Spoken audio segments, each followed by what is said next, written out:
we're back with a story.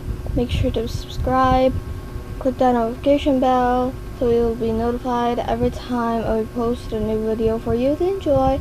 Like that button, and so I will make new stories or read more stories.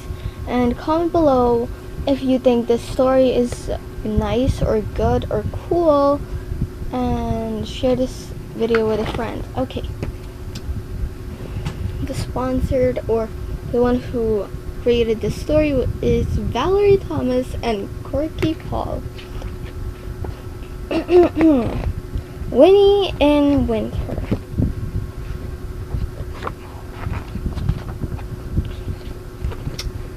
Winnie the witch looked out of her window and shivered. Her garden was covered in snow. Her pond was covered in icicles hung from the roof tops. Yeah. "I'm tired of winter," said Winnie.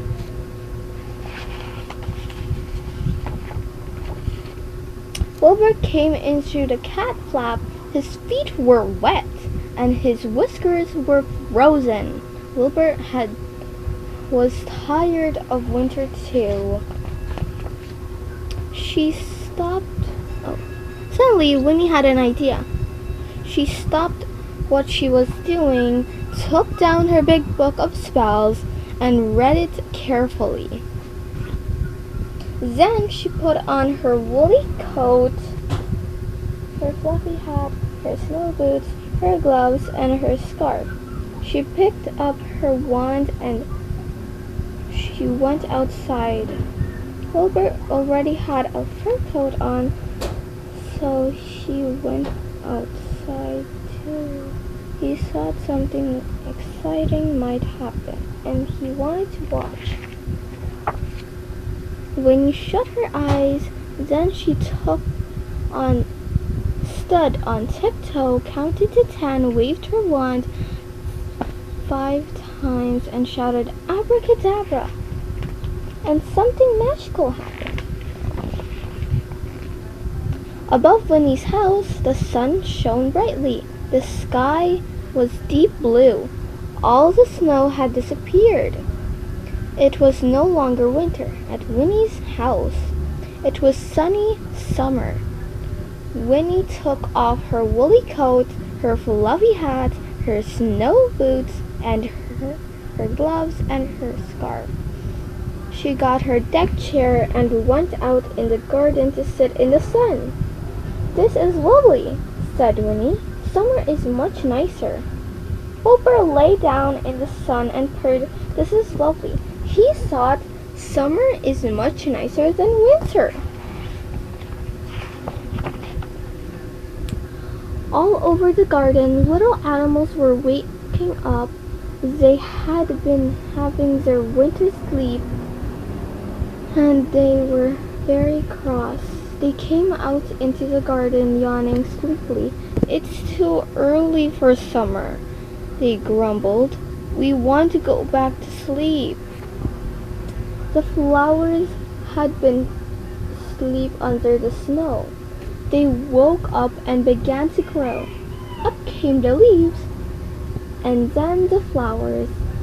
But the sun was too hot for them. Their heads began to droop. All the lovely flowers were dying. Winnie was worried. The animals and flowers didn't like her lovely summer. Then she heard a strange noise. Winnie turned around, and there behind her was a great crowd of people. They were running along the road across the house. They crowded into her garden. They took off their coats, their hats, their boots, their gloves, and their scarves. They sat in the sunshine. They walked on Winnie's flowers. They put orange peels on Winnie's grass. They paddled in Winnie's pond. Soon there was no more room for Winnie and Wilbur in the garden. They went inside and looked out of the window. The noise was horrible. The mess was horrible. Winnie's lovely summer was horrible. Then Winnie heard another strange noise, a tinkling noise. Somebody was selling ice cream in her garden. Winnie was furious. She grabbed her wand. She rushed outside. She stamped her foot, shut her eyes, counted to 10, waved her wand 5 times, and shouted, "Abracadabra!" The sun disappeared, the blue sky disappeared, and the snow began to fall. The people put on their coats, their hats, their boots, their gloves, and their scarves, and rushed home. The animals went back to bed to finish their winter sleep. The flowers went back under the ground to wait for spring. Winnie and Wilbur went back inside. Winnie made a cup of hot chocolate and toasted a muffin. Wilbur had a saucer of warm milk. Then Winnie snuggled into bed. Wilbur curled up at the foot of the bed and purred. "This is warm and cozy," said Winnie. "Winter is lovely too." That's the end of Winnie in Winter's story. And I have more stories to tell to you guys or read to you guys. Bye!